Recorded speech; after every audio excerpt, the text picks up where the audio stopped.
こんばんは。本日は UNDP JPO キャリアセミナーにご参加いただき皆様、誠にありがとうございます。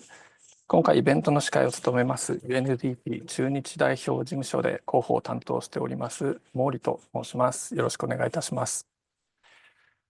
本日のJPO キャリアセミナーは JPO の概要から応募書類を準備する上でのヒント、または UNDP で働く魅力などについてたっぷりの内容でお届けします。本日は日本語と英語をスイッチしながら進行させていただきます。また、ご質問を随時受け付けております。Zoom の Q&A の欄からご質問を英語で記入いただければと思います。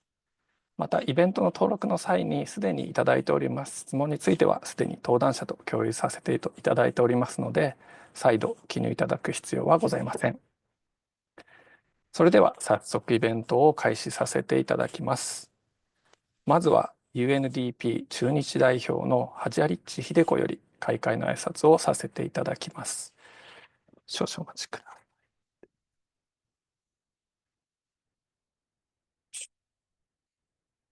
So I'd like to introduce Director of Representation Office in Tokyo, Hideko Hajarich, for the opening remarks. The floor is yours, Hideko-san. Thank you so much. My name is Hideko Hajarich, and thank you for joining this seminar because looking back my own life of more than half a century, I became a JPO, and that was a really key milestone of my life. It really opened up possibilities, and it gave me a lot of opportunities.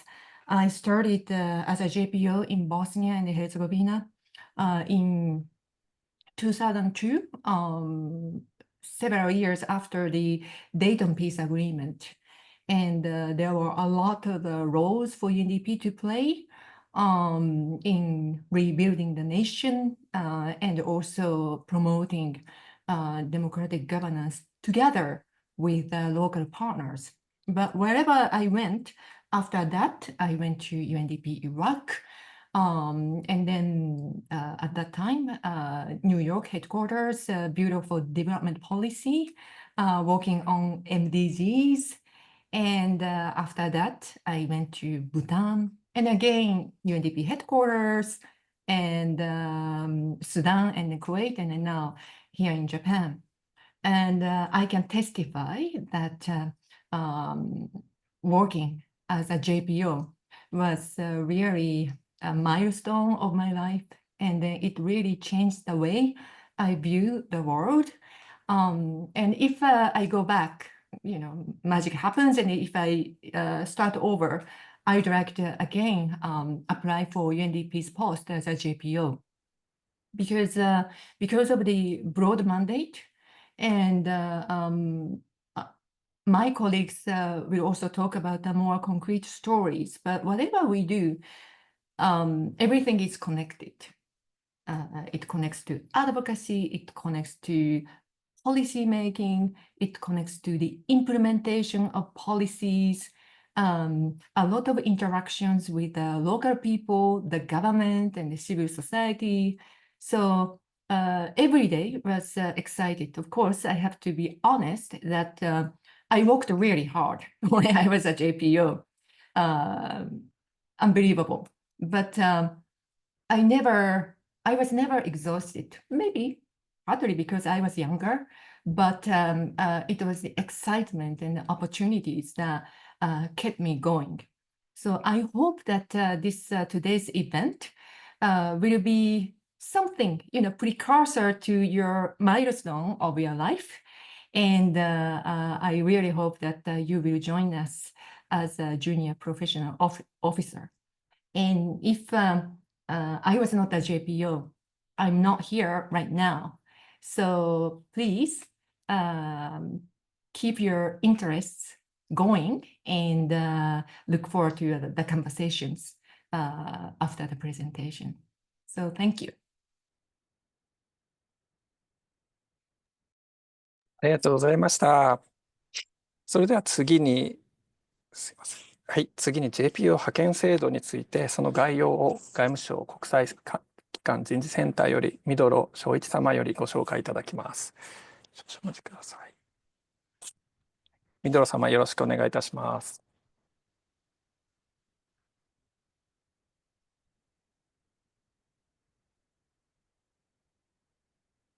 はい、外務省国際機関人事センターの御泥と申します。で、私からは、JPO 制度の概要についてご説明します。まずは資料を共有いたしますので、少々お待ちくださいね。はい、JPO、ジュニアプロフェッショナルオフィサーの略です。これは各国の政府が、費用を負担して、国際機関、この場合でしたら、例えば UNDP に、若手の職員を受け入れていただくという制度で、日本だけが実施しているものではありません。国連が制定した制度で、例えばこれから説明されるジャン・リュックさんもフランスの、JPO だったと伺っています。で、この JPO、ポストは P2 というところに2年間派遣されます。P2、プロフェッショナル専門職のポストで、P2 というのは、プロフェッショナルのポスト、P1 から P3、P4、P5 と、数字が増えるに従って、ランクも上がっていくので、P2 というのはエントリーポストではあるんですが、この正規ポストであるプロフェッショナル、専門職の P2 というポストに年間派遣するのが、JPO 制度です。で、一昨年末、外務省の調べでは、国連関係機関の専門職以上で働いている日本人職員の方、958名いらっしゃいます。この中で468人、もう 48. 数%、ほぼ半数に近い方が JPO の出身です。先ほどご挨拶されましたハジアリッチ駐日代表をはじめとして、多くの方がこの JPO 制度をきっかけに国連機関、国際機関職員としてのキャリアを歩まれています。で、なぜこの JPO 制度をこれだけ多くの方が利用するのか、あるいはなぜ JPO 制度っていうのがそもそもあるのかということなんですが、簡単に国際機関の採用方法についてその前提となりますので、簡単にご説明します。空席公募というのはよく皆さん聞かれたかもしれません。これは空きが生じたポスト、空席ができたポストを募集するという、これが国際機関の一般的な採用方法になります。で、左側がまだまだ日本の標準的な採用方法、新卒で多くの数を一括して採用し、終身雇用が崩れてきているとはいえ、ある程度の期間、組織内で人材を雇用することによって、内部で育成、登用、適性を見て昇進させる、そういうことが可能です。一方で、国際機関の場合は、先ほど言ったように空席ができたときに随時採用します。そしてその空席ができるということで、ポスト自体が任期制です。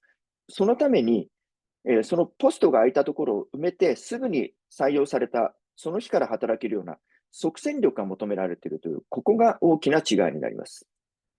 で、ポストにその業務の能力が非常に高いという意味だけの即戦力ではなくて、その募集している空いたポストをすぐにそこで活躍できる、そういった専門性を持った即戦力が求められています。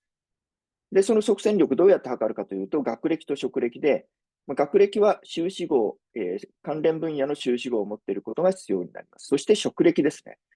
職歴は先ほど言ったように、そのポストに関連する実務経験が必要と。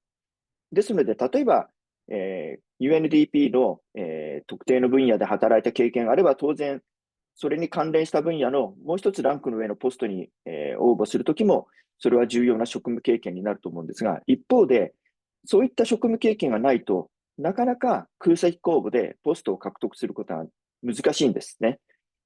一つのポスト、空席ができた一つのポスト、1名募集のところに100人、200人が応募ある中で、それに採用されるだけの職務経験というのをそこまで積んでいるのが難しいと。そこで、この JPO という制度があります。先ほど言ったように、P2、エントリーレベルでありますが、専門職のポストで2年間の正規職員と同じ実務経験を積むことができると。これが、JPO 制度の大きなメリットです。そして、専門職以上のポストにすでに採用されたことがあったり、JPO に選ばれたことがある人は選考対象外なので、その点において、エントリーレベルのこれから国際機関職員のキャリアを歩もうとしている方々の中での選考が行われている点でも、空席公募とは違ってきます。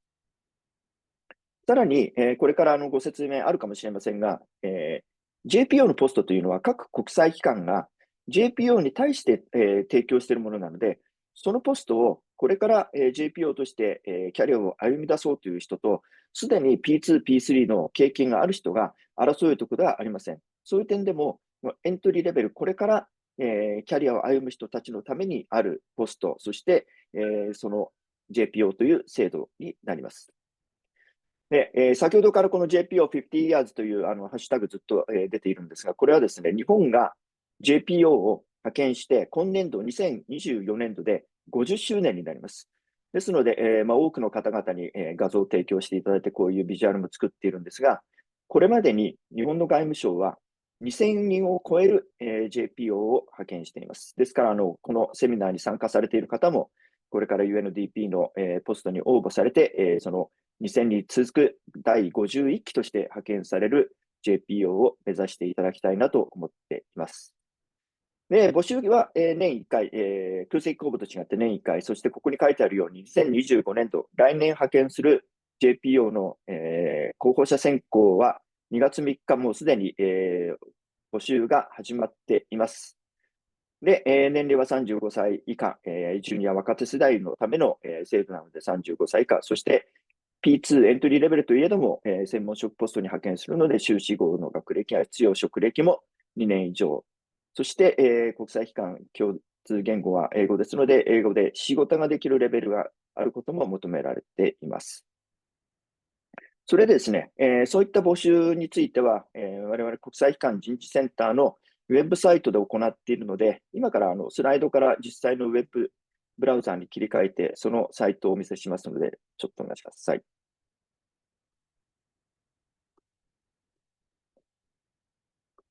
はい、これがそういう実際のウェブサイトですね。これがトップページで、トップページのお知らせの一番上の項目の、クリックすると、このお知らせのところに行きます。そして、じゃあ実際 JPO どんなポストが出てるんだろうというと、この右側に、JPO ポストのリストがあります。で、UNDP は、ここにあります。この国際機関選考枠と、外務省選考枠というのは、二次選考、面接を各国際機関で行うか、あるいは外務省で一括して行うかの違いです。ですので、二次選考は、2つのグループがありますが、一次選考、書類審査、あるいはそもそも応募というのは一括して外務省で受けています。で、この UNDP のところをクリックすると、一覧表、これが UNDP が、今回、設定している JPO のポストで、どれか一つクリックしてもらうと、この TOR で、どういう職務内容で、どういう職歴が必要、どういう能力が必要ということが、記述されています。ですので、これをぜひよくよく読んでですね、皆さんの経験、そしてやりたいことに合うポストがあることを願っています。あとですね、応募を受け付ける側としては、募集要項がこのページに掲載されているので、ぜひこれをよく読んでください。募集要項を読んでいただくのと、あとは、Q&A、これまでに出たいろんな質問などもまとめています。これ読んでいただけるとかなりのことがわかると思います。で、またここですみません。一回、共有を切ってスライドに戻りますが、2回オンラインで説明会を行いました。これは3月4日の応募期間までの期間限定で YouTube で公開しています。で、2回の説明会、だいたい1時間から1時間半やってるので、ここでも、Q&A や募集要項を読んだだけでわからないようなことにお答えしてますので、これもぜひ読んで、万全を期して応募していただければと思います。で、先ほどお見せしたウェブサイトにはいろいろな JPO に関する情報が載っています。あとは JPO50 周年ということで、過去、現在の JPO の方から、動画を提供していただいて、記念動画も作っています。JPO として働くこと、そしてその後の国際機関のキャリアを歩むことってどういうことなんだろうと思われる方は、ぜひこの動画を見ていただきたいと思います。また、こういった今私が早口で説明している制度は、国際機関で働こうというパンフレットに載っていますので、このパンフレットも、よく読んでいただければ、JPO に限らず、いろんな道、先ほど言った空席公募とか、いろんな形で、国際機関職員として歩む、方法も載っていますので、これは、ウェブサイトから電子ブック形式でもお読みいただけますし、PDF もダウンロードできます。あとは、こういったセミナーも、開催しています。UNDP の方も、今年度第1回に出ていただきました。こういうことを見ていただくのも、今後の JPO 応募を、考えている方、あるいはこのセミナーをきっかけに、JPO を応募してみようかなと思われる方は、こういった先輩方の、意見を聞くのも大変、参考になると思います。で、最後に、いろいろな情報は、外務省もご多分に漏れず、ソーシャルメディアのアカウントを持っていますので、それをフォローしていただくと、ここで発信していますので、ぜひ、ご自身が使っているメディア、チャンネルをフォローしていただければと思います。では、早口で、終わりになりましたが、以上、私からの説明を終わります。ミドル様、ありがとうございました。わかりやすい説明と、あとは非常に重要なリンク等のご紹介もありがとうございました。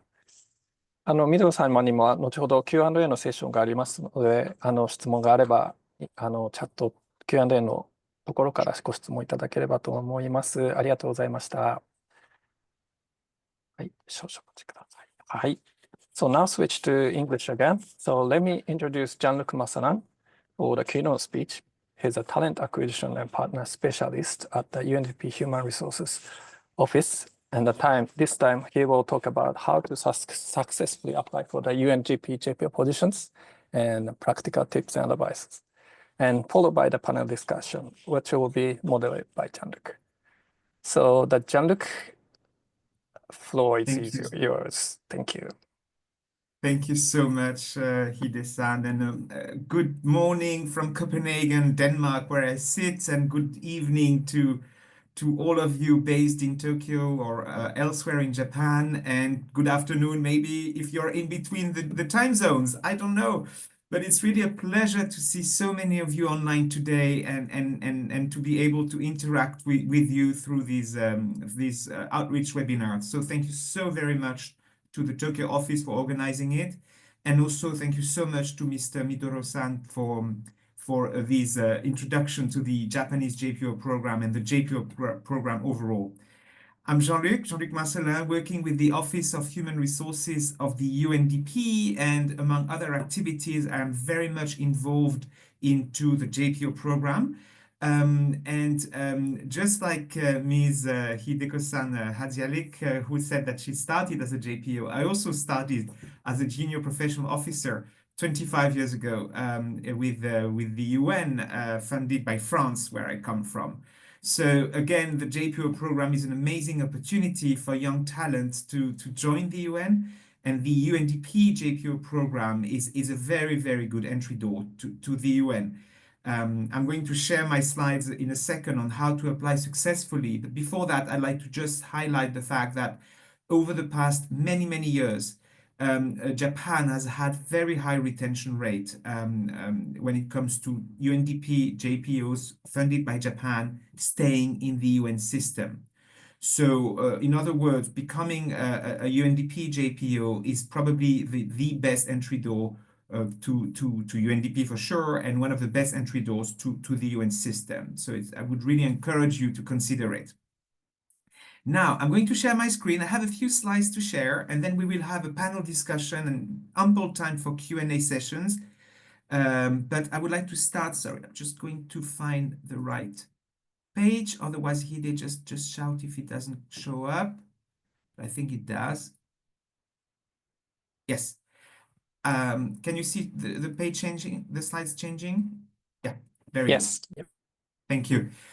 No, I'd like to start by setting the stage a little bit and providing, as Hide-san said, a few practical tips on how to apply successfully for the UNDP JPO positions, which are currently being advertised on the Japanese Ministry of Foreign Affairs website.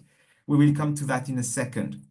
But before that, I'd just like to say a couple of words about what UNDP is trying to achieve. And because I know some of the questions that have been received ahead of the event also related to this. And we can go into more details, of course, with practical examples with the panel. But first of all, we have a roadmap, and this roadmap is not a UNDP roadmap. It's a global roadmap, and it's the Sustainable Development Goals. UNDP is one of the leading agencies towards sustainable development. We're actually a key player when it comes to these questions. We are not a humanitarian agency, even though we're very much involved into reconstructing countries which were at war or hit by natural catastrophes, or we also, as we will see later on, present in places like Ukraine, which are currently at war. But still, UNDP's end goal is towards sustainable development and trying to make sure that we are supporting the people most at needs so that they can benefit from the same access to health and education and poverty elimination and governance than other more fortunate populations in developed countries. UNDP is about leaving no one behind. And I'm not going to go into details here because one of the critical elements you will have to do to be a successful candidate is to do your homework, is to read about UNDP, is to make sure that you understand the position you're applying for. So I will not spend too much time talking about UNDP, but for sure, UNDP is a critical component to the Sustainable Development Agenda. And we have a series of solutions that you see here: poverty and inequality, governance, resilience to crisis, environment, energy access, and renewable energy transition, and of course, gender equality. These are UNDP's programmatic activities.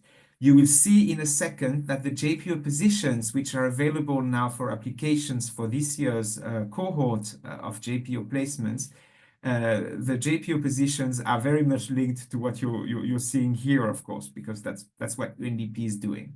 But again, my very first tip here, very important tip, is do your homework. Try to find out as much as possible about UNDP. Ask around, ask your professor or someone you know who worked with UNDP or worked together with UNDP on a project. Try to the extent possible to understand as much as you can what is it we're doing, and of course in connection with the position you will apply for. This will be invaluable in the selection process because homework pays, while generic applications where you just say, I would like to work with your organization, will not pay. So make sure that you really dig as much as you can into UNDP's activities, especially linked to the position you would be interested in. Also, UNDP is a global organization. We're basically present more or less all around the world, at least everywhere in the global south, and here and there in developed countries, with headquarters in New York, of course, and some outposted offices like in Tokyo or Copenhagen or Geneva. But the majority of our positions would be in the field because we are a development agency, field-based agency. So again, to the extent possible, it's not about understanding where UNDP is everywhere, but if you are considering a position in one of these regions, you may want to make sure that you also try to understand what is it UNDP is trying to achieve in the regional context and of course in the national context of where the JPO position is.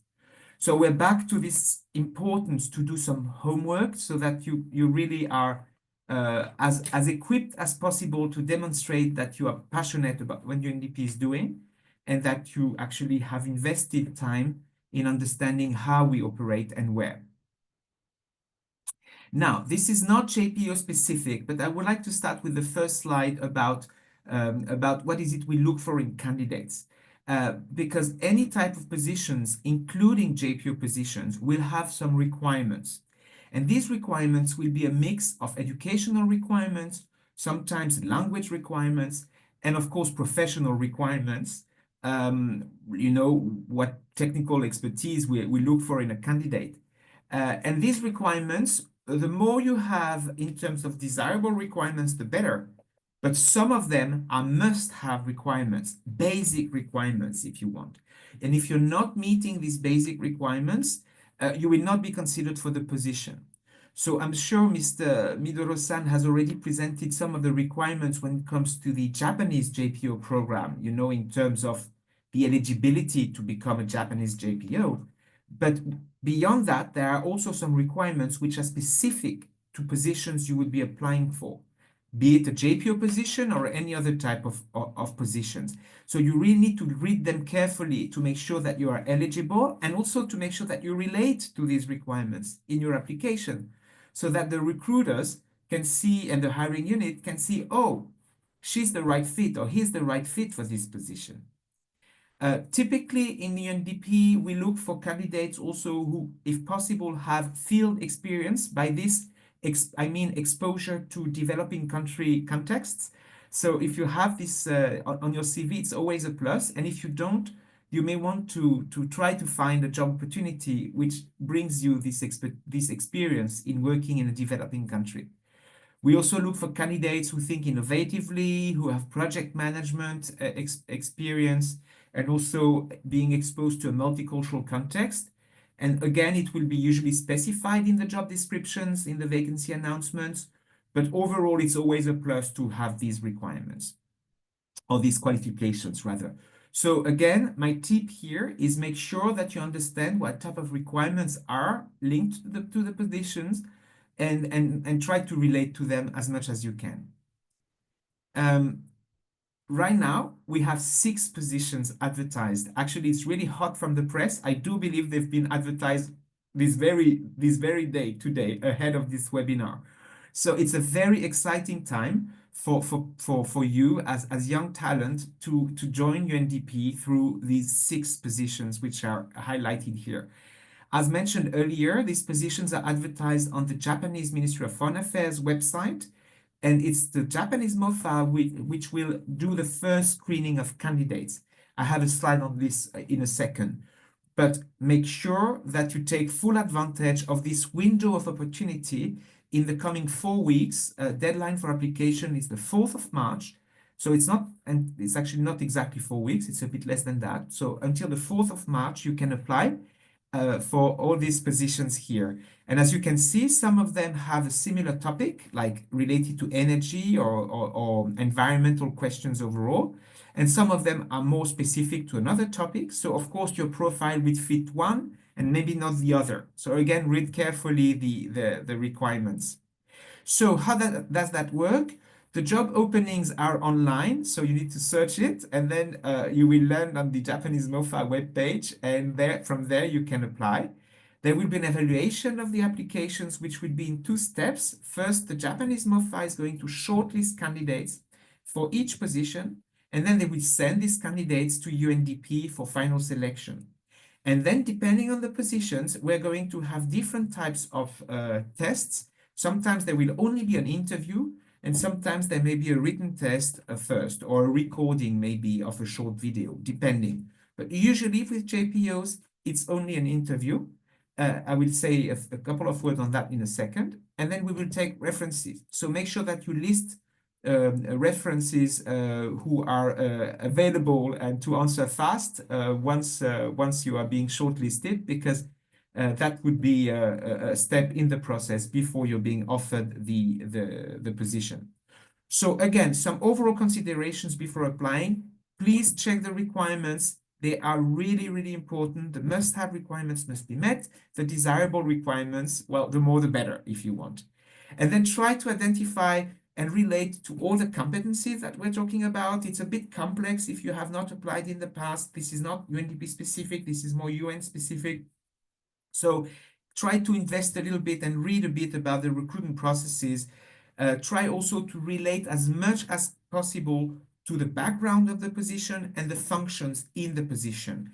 Generic applications don't work.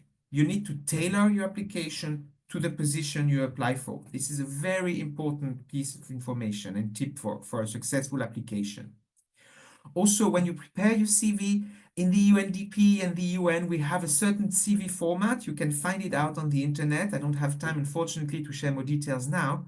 But usually we like to have some details, but in a concise manner, some like bullet points type, but you can share quite a few details. So I also know that because in Japan, candidates are often modest when it comes to talking about themselves and their achievements, but actually we want to hear about your achievements. So don't be too modest. Make sure that you showcase yourself. I know in some cultural contexts, including Japan, it's a bit more difficult, but we're recruiting you for a position. So make sure that you're highlighting all the good things you can do. I know time is up and we're going to move into the next session, but I just have one more or two last slides, very, very short. Should you be selected for an interview, in the UNDP and in the UN, we use what we call competency-based interview. It is too early at this stage of the application process to talk about it in details, but make sure if you are invited to an interview that you read about competency-based interview, and even maybe that you try to do a mock interview with someone who's familiar with it, because it will really help you acing this interview process. I don't have time to go into details, but we can maybe take it again during the discussion panel, the panel discussion and the Q&A session. Thank you so much for listening to me, and I hope I'm using the right Japanese word here to wish you all the very best in your application process, and I look forward to working with you maybe in a few months' time once you're successful in this application. Thank you so very much. ありがとうございます。So thank you so much, Jean-Luc. So shall we move on to panel discussion, or do you want to put the polls about Yeah. We can use the poll. Actually, thank you for reminding me. So let's do that. Hide, maybe you can introduce the. So yeah. So as Jean-Luc introduced, so we have 6 positions now open for the JPO positions, and maybe it's too early for you to ask, but if you're interested in particular position, just select one of them, so we can know which one is more people interested or not. We will not share that result with anybody, but so just your honest. Just impression of the position, that would be good. So we just continue opening this one. So you can start the panel discussion, Jean-Luc. Sorry, I'm muted. Very good. All right. Let's do that.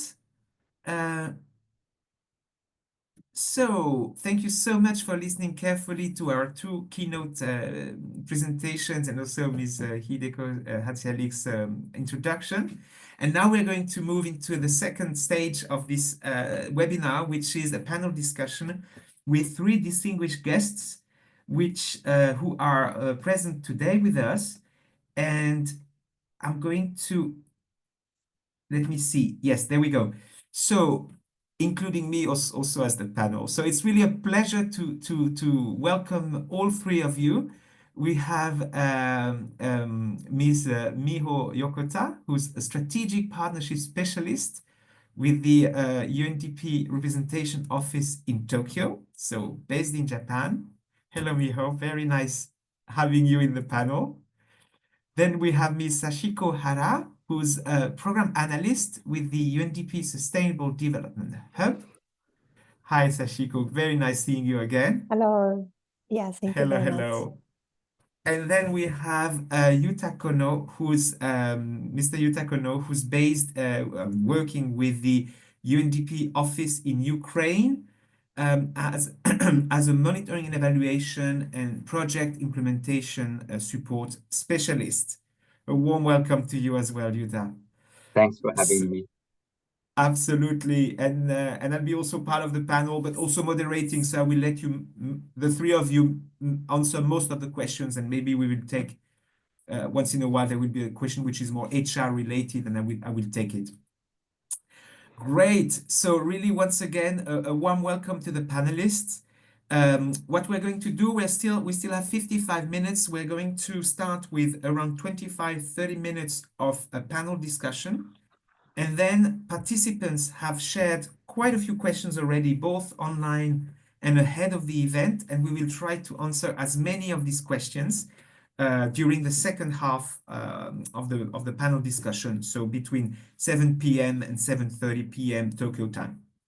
So let's jump in because we have many questions to cover indeed. It's very exciting. All right, I'd like to start by a question which relates to what I've been very briefly presenting in my presentation on key tips on how to apply successfully for a JPO position. And I'd like to ask all three panelists actually, what main tip or tips would you give to a young talent interested in applying for a JPO position, for UNDP, of course, but a JPO position overall? Who would like to start in sharing their wisdom on key tips on how to apply? Whoever. Okay, so maybe Please, I can Yuta. start if I may. So good morning, everyone, or good afternoon, good evening. My name is Yuta Kono, M&E and Project Implementation Support Specialist based in Kiev, Ukraine. And when I was a JPO, I was working in India. So I guess one of the things that the candidates or potential candidates want to ensure is to kind of find the thing that you want to do, the professional activity. So in my case, this has been the monitoring and evaluation. But it's quite important to identify the key activity or key sector or key professional area that you want to focus on, and based on which kind of build up your career or kind of maneuver your career in a way that you can kind of list up the relevant experience that you have obtained in the different career, which will be a strong foundation for you in applying for the JPO position. So from my side, identify or find the professional area that you want to do and try to build up the career based on that or around that. That will be my advice. Sarah, Should I thank you. Please, go next? Sachiko-san. Or can I go next, or Sachiko-san, you would like to go next? Okay, so I will Please go start. Okay, so good evening. My name is Mio Yokote. I'm a strategic partnership specialist working with based in Tokyo, but covering regional and global initiative, particularly on green transformation and climate change. So I started my career with UNDP in the UNDP in Mongolia back in 2007, long time ago.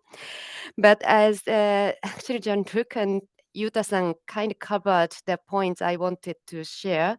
But my suggestion for you, if you are considering applying for JPO, is again, please assess the job opening description of the JPO post thoroughly and identify, yes, what you actually would like to do. Not put in the getting into the UN system as a goal of applying for the UNDP JPO program, but please put your career goal first and then try to match the available job post with the job, your career ambitions. I think that should be the starting point, because working with UNDP is the sort of the way how UN work, and then that's as explained by Mr. Midoro and Jean-Luc, is very different from Japanese job culture, and you may encounter a lot of challenges which perhaps your family members or friends working in Japan will never ever experience.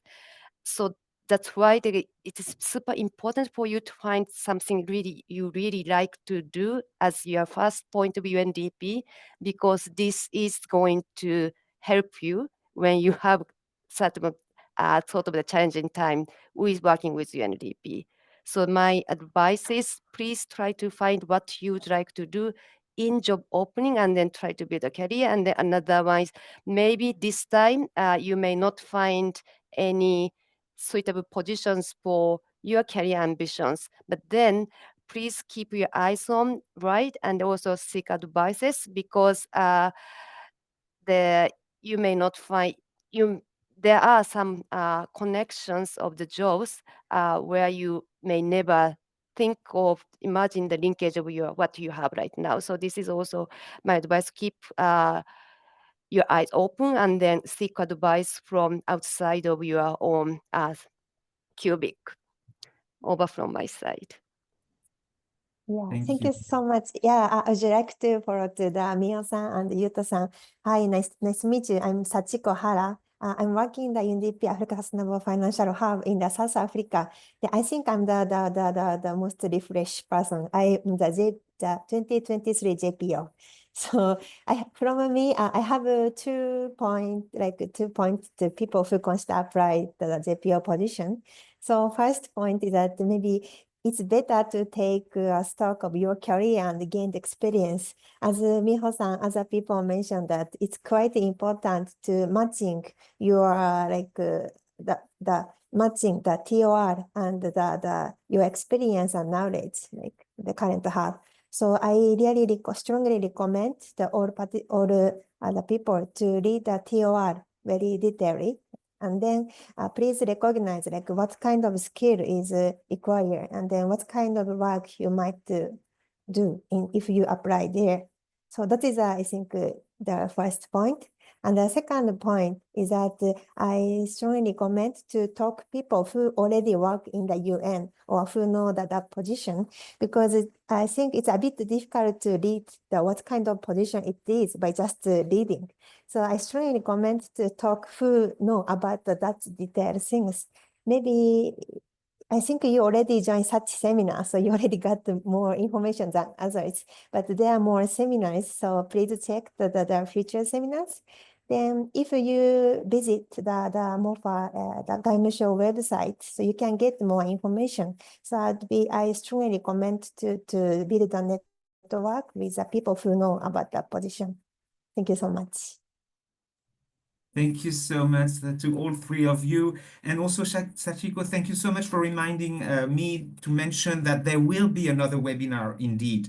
And I understand that the date has been set. I don't know the exact time, but it will be on Friday, the 21st of February. Let me just check that it's the right date. Yes, so next week, Friday, not this Friday, coming Friday, but the following week. So please make sure that you stay tuned to this one as well, because we will go into more details on the positions which are being advertised. But thank you so very much. And I see some common tips in a way, and which is really, really good, because it really shows how important they are when we all agree to them.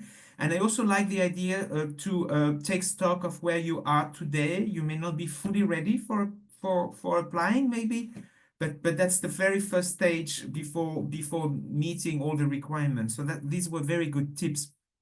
Thank you so much for that. Now, I'd like to be a bit provocative, and I'd like to turn it around. These were tips for you to be successful. What would you say would be tips of what not to do in an application process? What would be a thing to avoid when applying, because you think it would actually not be, leading to a successful result? Who would like to start on this one? Maybe then I will go the first this time. Yeah, Please. Thank you so much. So it's very tricky question, I thought. Actually, there are a few things that you should not do, in my opinion. So if you find that the position you're interested, please apply. So this is very important. You can get more information and knowledge and how to apply JPO position. So even you feel like your skill experience is not enough, maybe I strongly recommend to try to apply, create a document. Then also, like I mentioned, the matching is very important. So please make sure to create your JPO's application document from scratch. Please don't copy and paste it. So yes, so please express your things to the best of your abilities. That's from me. Thank you. Thank you. Ryota, would you like to go next? Sure. But yes, because I was wondering what could be something we should not do, as Sachiko-san mentioned. Maybe the one thing I would definitely say is that yes, you shouldn't be humble about your application. So you should apply whatever you find interested. You can think of yes, of course, we repeatedly, three of us, including also Jean-Luc, four of us actually told you need to find a match. But although you may not find the best match, please do apply. if you find anything interested. Then try to build on your career around your ambition. That could come later, because one of the good things with the JPO program is you can be hired on your potential. If you move up as a sort of middle level professional staff member at the UN system, you'll be requested to be the real expert. So you need to have an experience. But as a JPO, which is the entry level position, particularly supported by Japanese government, there are the possibility room for the office to consider potential-based hiring. So you should definitely try for that area too. So my suggestion for you is don't hesitate to apply, even though you may not find the best match for your career. And also maybe another thing is also don't use the sort of a generic application, because we can tell. I have reviewed so many applications, I can really tell which one was actually copied and pasted from another application. So yes, because it's better if you can build your CV from scratch, but otherwise you should have at least the types of CVs, and then you can choose and then adjust depending on, for example, you have CV to apply for M&E position, or you have CV for the program management position, but also try to find sort of the best way to sell your expertise and experience as high as possible. Maybe this is all from my side. Okay, so let me go next. My advice would be not to see this is a short-term project or short-term attempt. So now that, so today, Jean-Luc just introduced that this position has opened for the application of the next JPO. But, you know, if the candidate starts making an effort from now, in my opinion, that is a bit too late. Rather, preparing for the JPO is the very long-term process. That is something that I would like to encourage to the candidates, because as a colleague said, it is quite important to how to presentate, how to kind of showcase the careers or relevant experience that you had, which are related to the position that you are applying for. So the preparation of the application to the JPO starts much before the timing when the application is open, the position is open. So I would like to encourage everyone to kind of think about the, you know, the linkages of the thing that you are doing in your current position or current career. Be it like a private sector, be it government sector, or be it in the bilateral sector. Part of the work that you are doing must have very strong linkages with the future position that you would like to apply for in JPO. So this is the one example. Like, it would be good to kind of game the system or maneuver what you are doing, and kind of proactively take the task that you think that you can, you know, show it. You can showcase it when applying for the JPO position. There are many other things that you can do, such as trainings, receiving a trainings, or meeting with, you know, the people who are currently undertaking JPO or ex-JPO. But in sum, what I would like to encourage everyone is to see this process not as a short-term project, but as a long-term project. Thank you so much. I mean, I agree with everything that has been said, and I also like the fact to ask others. Use your network in a way. I'm sure candidates know someone who has been through the drill, or maybe someone who worked with a development agency or JICA, or just to get a better understanding of what the position is about and what UNDP is about. Thanks a lot for your answers so far. Time is flying. It's terrible, but we still have some 10 minutes or so to continue the panel discussion. And actually, the next question I'd like to ask was also asked ahead of the event by some participants, and it relates to language skills. So maybe not all three panelists, but if one or two of you want to answer this question, it's about are language skills important to perform and deliver in UNDP, starting with English, but also maybe an additional UN language, or what's your take on this? Whoever wants to take it. Maybe I will go first. I think the language skill is definitely important, particularly either English or in French, because these two are the main, a lot of country offices, these two are the main working languages. And if you can learn and be fluent in another UN language, this will be the plus. But it's better to have one language and then polish the level of your selected UN working language as good as possible, because I think the both speaking, writing, particularly for me, English is my UNDP working language, and then speaking and writing in English is super important. It helped me a lot in many, many occasions. And speaking is, of course, also important how you actually also you demonstrate your achievement result to others. It's not like someone will, you sit and then quietly work hard and then someone will notice and then recognize and then commend your achievement. Sometimes you may need to stand up and then showcase by yourself. So speaking skills in the sort of in a way sophisticated manner is very important for many Japanese young talented JPO candidates should learn.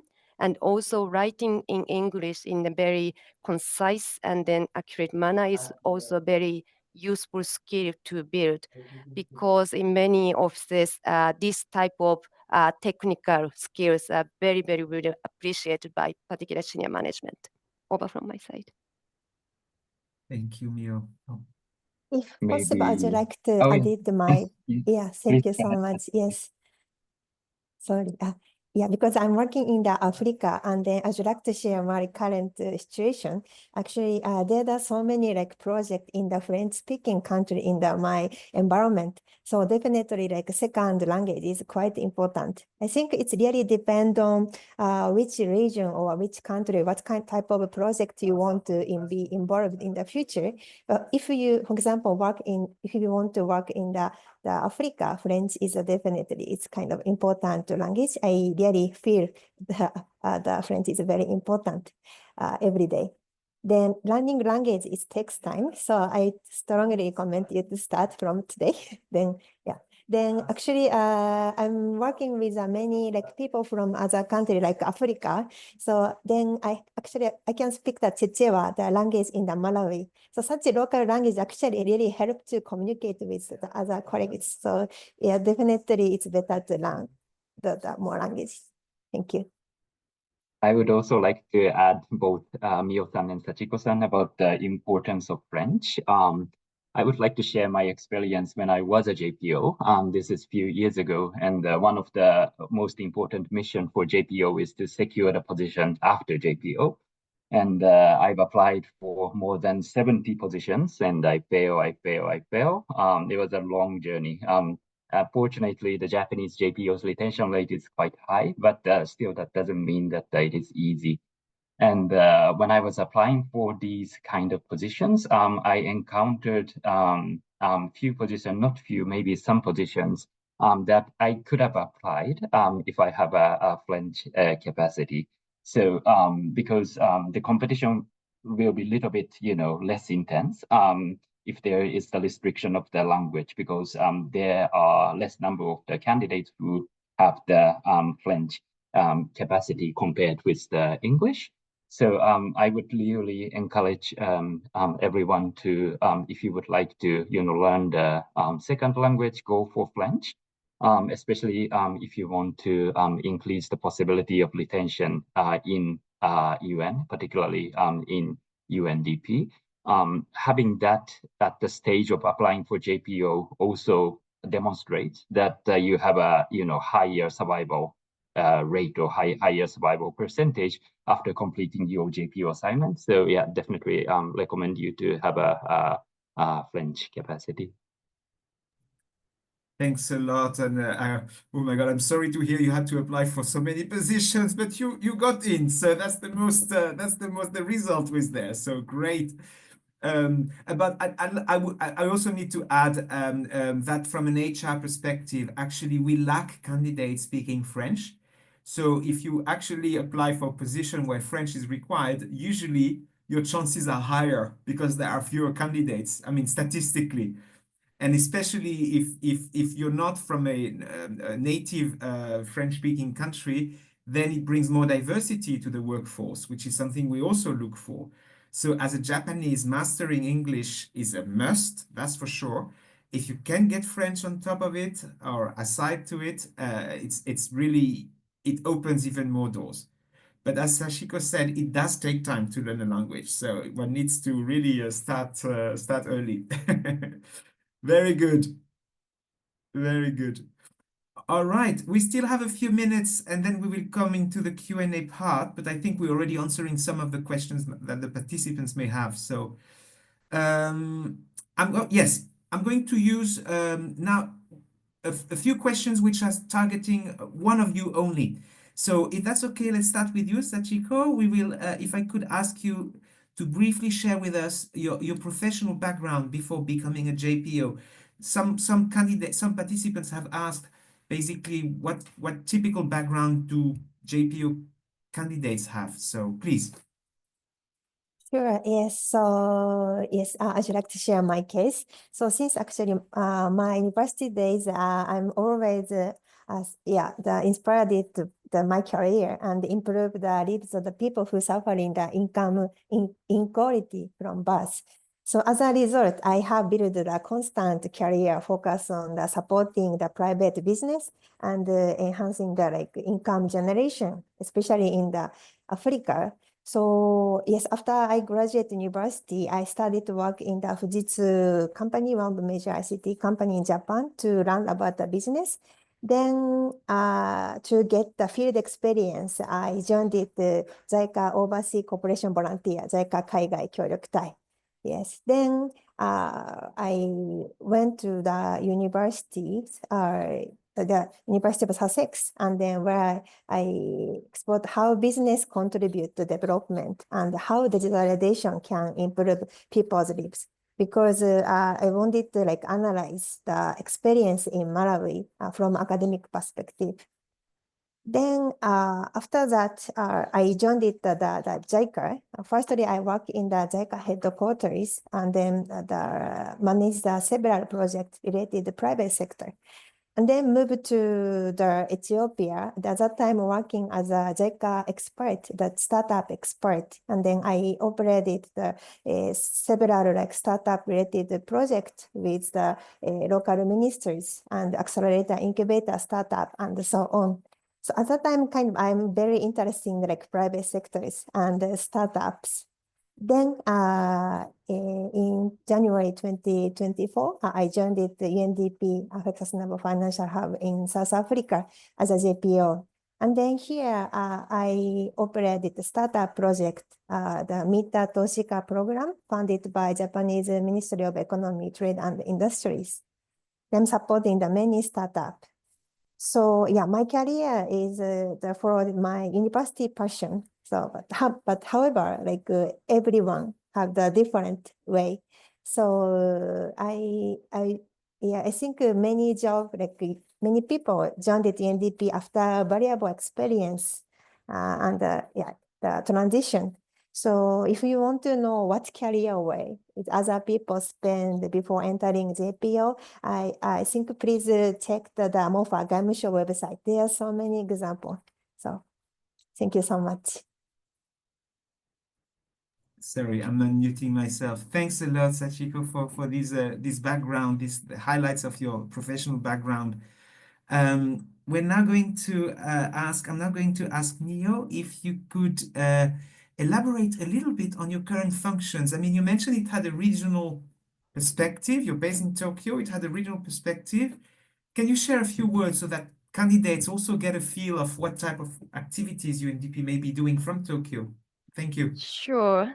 So yes, actually, I have the two, one regional and one global thematic coverage for my partnership work.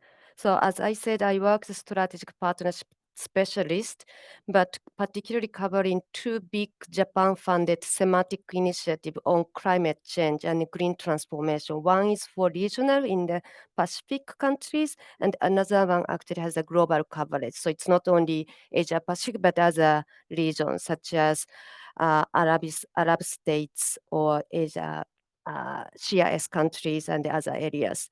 So as a strategic partner specialist, I do manage the donor relations, particularly with Japanese government, Ministry of Foreign Affairs and other line ministries, and also identify and cultivate new partnership opportunities with other Japan-based organizations, including private sector, academia, research institute, and then develop or jointly develop a new project, which may lead to the new resource mobilization opportunity for UNDP to work together some organization in Japan. So this is one part of my work, but as I said, because I'm covering the thematic programs, so I do work as a part of project management teams for these two initiatives remotely from Tokyo, and handling some project management work, including the coordination with country project teams, and also their communication with Embassy of Japan in their countries, and also the Japanese partners, as well as there are some directly in charge of implementation of some of the project activities, mainly which will take place in Japan or in partnership with Japanese organizations in other countries. So I have I started my career with UNDP as a program management specialist, and then mainly when I work in their countries, my main part of experience is a project management, program management, portfolio management, but I do now work as a strategic partnership specialist, and then sometimes I wonder how I ended up doing something very different what I started. And I remember my JPO time back then, my supervisor told me, do you think you can do some work on the partnership development? I said, no, I'm more interested in the project management. I don't want to do proposal writing, donor report writing, but now what I'm doing. So this is kind of interesting way how I developed my career. And then that's also, you may start with something with the UNDP, but your career path may lead to something very different from where you started. So that is my story. Thank you, Mio. And actually, I can relate to this as well. I mean, life brings you in different places and different directions. I started working as a JPO. I was based in Cambodia, and I wanted to actually work in the field and, if possible, on UN coordination activities, and if possible in Asia, which is my region of heart. And now I have been living in Denmark for years and years and years because life has brought me to a totally different path. So this is also the beauty, I think, of a UN career and a UNDP career, is that there are many, many doors and opportunities once you're in, of course.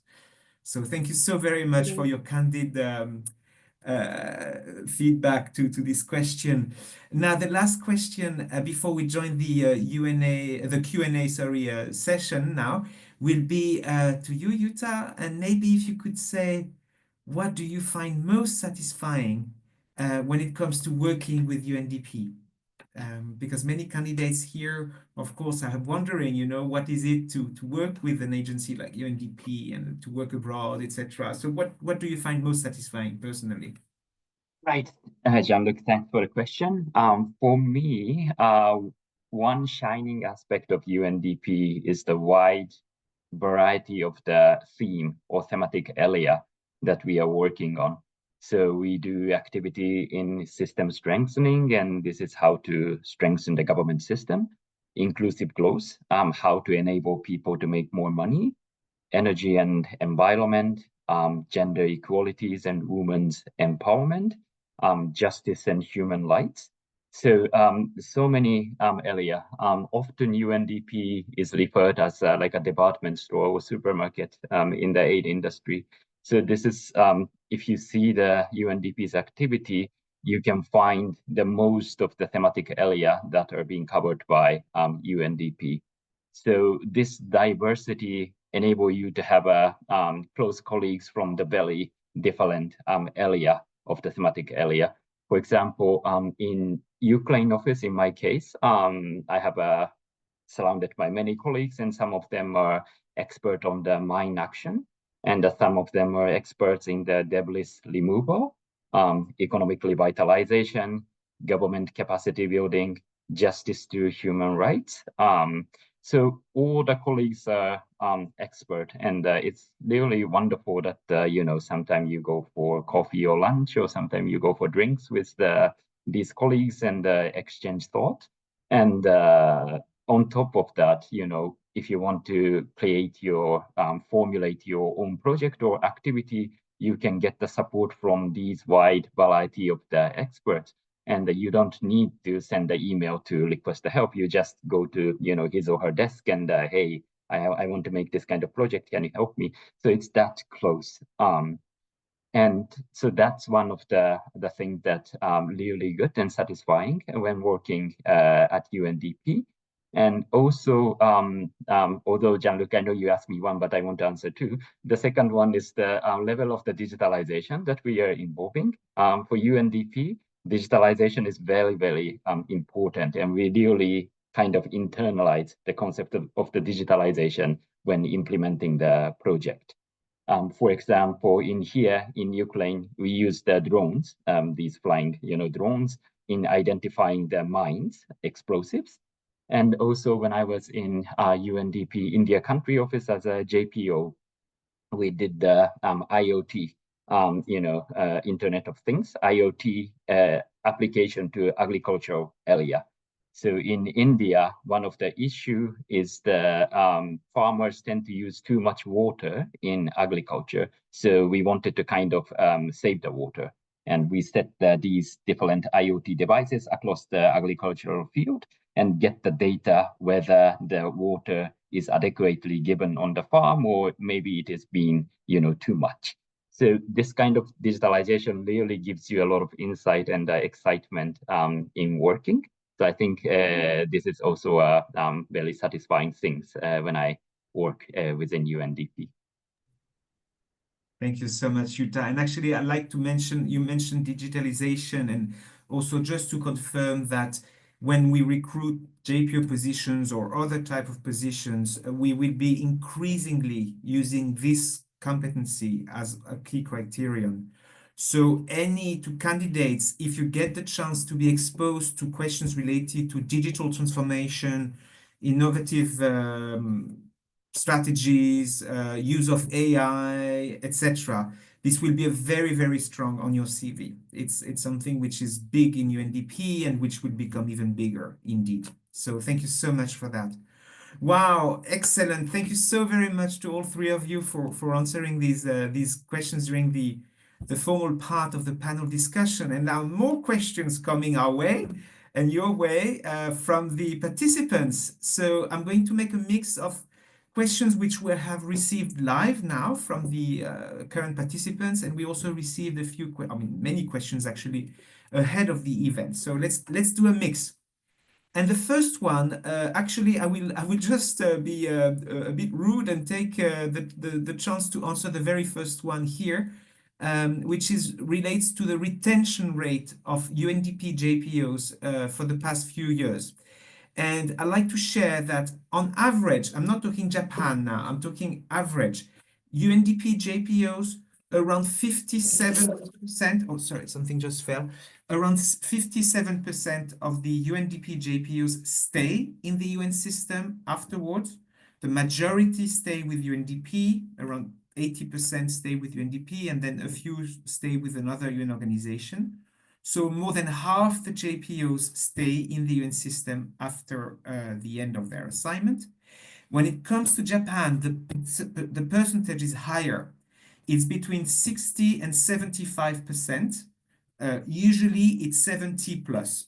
75% is probably on a good year. Sometimes it's a bit lower, but it remains very high. I would say an average of 75% over the past 10 years, which is a good indication of how there are options basically around. Especially sometimes some candidates do not want to stay in the UN for various reasons. Maybe they want to move back home, maybe for family reasons, maybe they want to study again. So if you take out the ones who did not try to stay, well, there are options, definitely. All right, so I've answered that one. And now let's take a few. In order to have as many answers as possible, maybe one of you can take an answer, and then we will take the next question. Unless, of course, one of you would also like to chip in. There are a few questions related to how did you find your area of profession or expertise? How did you basically identify what you wanted to do or what you were good at, I guess, before applying for a JPO position? So who would like to answer these rather global questions on how did you find your expertise or your focus of work? I can go, if I may. Please, Right. Yuta. So I kind of going to contradict what I said earlier. I said that it is quite important to find what you want to do in the earlier stage. But I also understand that it is not always possible. There are some people who can find that, but for some people, it is not easy. And in case of me, I was in the later groups, among the later groups. So I was always interested in having a job in this area, but I was not really able to find concrete thematic area that I want to involve. Of course, identifying it in the earlier stage of your career is a strong plus, but even if you cannot do that, it's still not the end of the game. Because that's kind of give you more flexibility in the finding the job that you want to undertake, and also securing the job is also under the influence of lot of luck, in my opinion. So, like Jean-Luc has shared, there are several positions of the JPO that are currently open, but there may be no thematic area among these positions that you are interested in. So so in my case, it's kind of under influence of that kind of luck. So I did like a project manager when I was working for an NGO, and I was a SDGs coordination officer when I was in India. So kind of bits and pieces, but if I look back on what I have done, what I did, in the past, M&E was always there. So I think by focusing on the kind of the task that you are undertaking, you can kind of still identify the link of the task that you are undertaking. And that's also help you to kind of identify the area that you are good at. So in case if you are not able to find a particular thematic area, it's okay, don't worry too much, but still you can find the linkage of the kind of the work that you are good at. And yes, so this is how I found my area as a M&E. Thank you, Yuta. And I like this idea of the common thread, because sometimes actually it doesn't really matter on where you are. It's more what is it you're good at. In my case, for example, partnerships, I think, has been one of the threads. And I've had many different functions and work, but it was always related to interacting with institutional partners. And then it can be in different contexts. So no, very good, excellent. We have also quite a few questions, or at least some questions, related to the difference between working in headquarters and working in the field. And I can also share that we received the results from the poll that Hide shared earlier, and many of you have highlighted being interested in joining HQ position, and fewer of you have mentioned positions in Uzbekistan or Myanmar, for example. So maybe it's also connected to this field versus HQ. Who would like to elaborate a little bit on Maybe this? I would like to Please. answer to that question. Yes, interesting. Because I think the difference between the field-based country office positions and the HQ positions are definitely your distance from the beneficiaries. So if you work in the field at the country office, country level, you can feel directly the how your work as a JPO, as a UNDP, the part of UNDP is making difference in the people's life with the life reaction from the beneficiary. That is also some of my memorable experience when I worked in the country offices.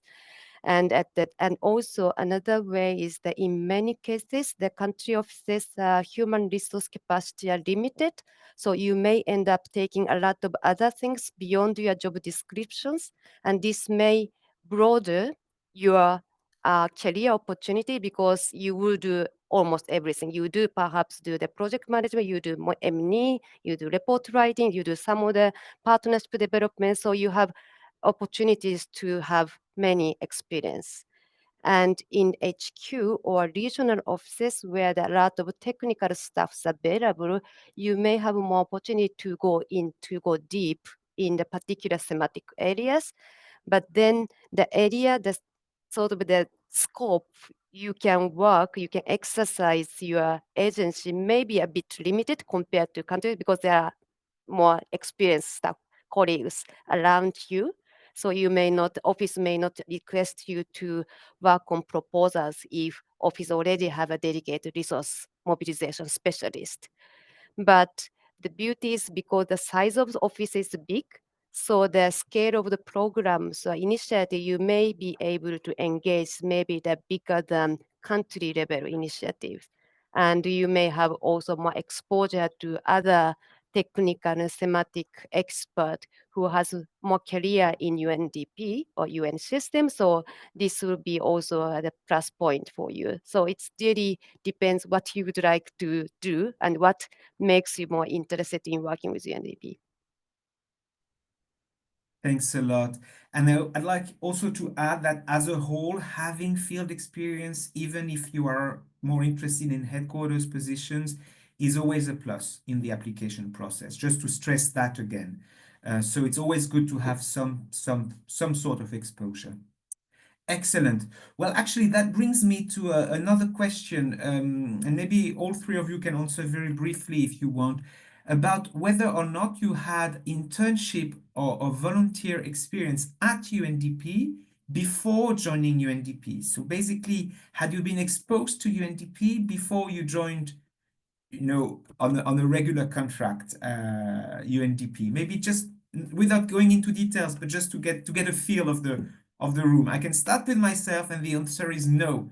I had never worked with UNDP, and I had not had a UN an internship with the UN. My background was more bilateral with the French Foreign Affairs and a non-governmental organization. So please, colleagues, what's your background on that stage? Maybe I will follow you. Yes, thank you. Yes, thank you.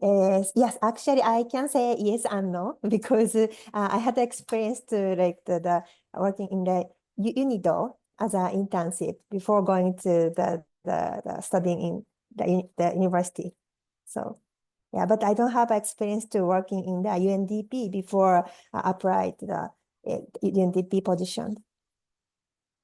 Okay, so for me, no with UNDP, but yes with UN system. I did my internship when I was in a master's student. I did internship at the UN Secretariat and at headquarters. So it's a more kind of a research work. So I didn't have any experience and knowledge about UNDP until I started my JPO. Very good. In my case, it's also no. I've never done internship within UNDP as well as any other international organization, including UN. But I was a UN volunteer before securing the job at as a JPO. So if you feel that JPO is a bit too high for you, I would really encourage having UNB as a kind of the stepping stone that will enable you to reach to the JPO if it is something looks interesting to you. Thank you, Yuta. Actually, very good point. UNV, it's United Nations Volunteers.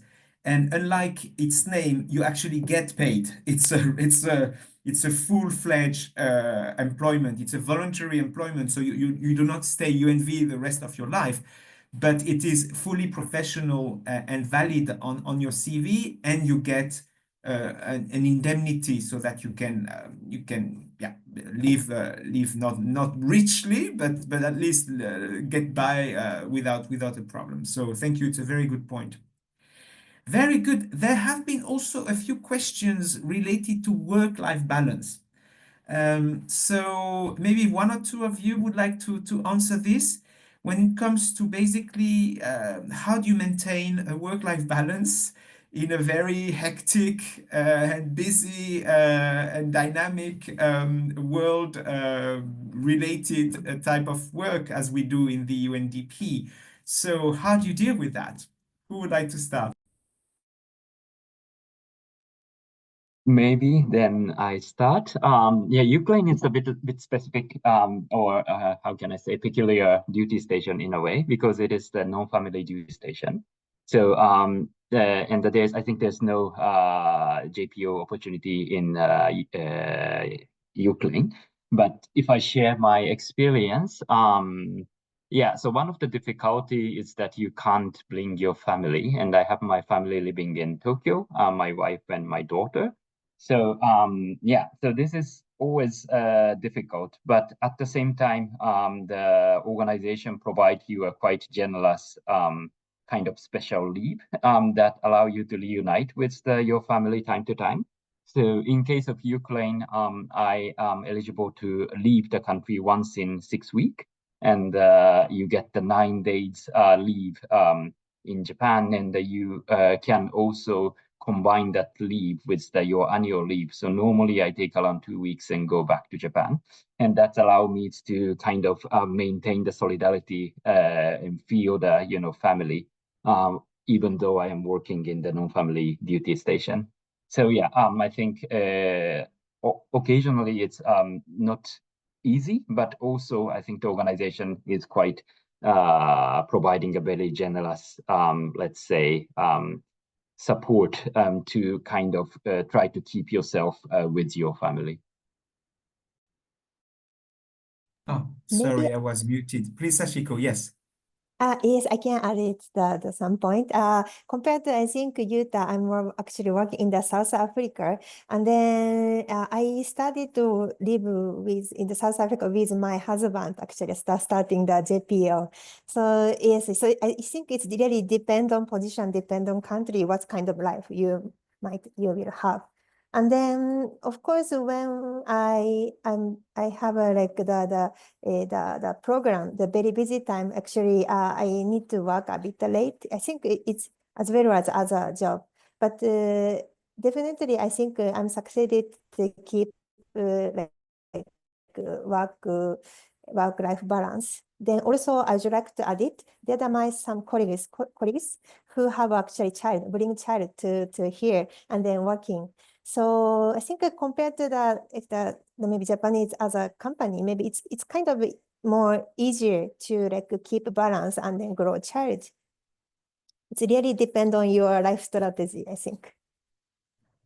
Thank you. I like very much the fact that you're bringing the Japanese work-life balance perspective as well, because it also depends where you come from. When you come from Europe, it's a lot of work, but maybe in different countries, it's maybe not as crazy a workload. I don't know. I'd like to react also on what Yuta said about hardship duty stations. Just to confirm, depending on the type of duty stations, we have, as UN staff members, different entitlements and packages. And indeed, when one is working in places like Ukraine, it is a more hardship environment, and hence you also have some additional leave. We call it rest and recuperation. So it is definitely one of the at least supports that the UN is offering to talent working in such context. Thank you so much. I'd like to take the floor for one more minute, because there were a couple of questions regarding Spanish, because we mentioned French a few times, and two persons have asked about what about Spanish. Just to confirm, at least in UNDP, Spanish is the third working language, so having Spanish is good, but Spanish is not as international as French. So Spanish is good if you want to work in Spanish-speaking countries, while French is good if you want to work in French-speaking countries, but also it's the second working language of the UN Secretariat, for example. We have many UN organizations based in Geneva. There's UNESCO in Paris, so where French can be an asset. So I would say, from a purely employability viewpoint, French is a tack more important than Spanish. But if you speak Spanish, by all means, it means you can apply for positions in Latin America, in a few countries here and there where Spanish is used, and it's as good as French when it comes to applying in a specific country, as long as you have the language skills, of course. Very good. We still have 4 minutes, so we're towards the end of this session. And I'd like actually to close it by asking the panelists, maybe if there is something you wanted to share with the participants which has not been covered so far. So maybe 1 minute each before we close. What kind of last words of wisdom, if you want, before closing the webinar? Thank you. Who would like to start?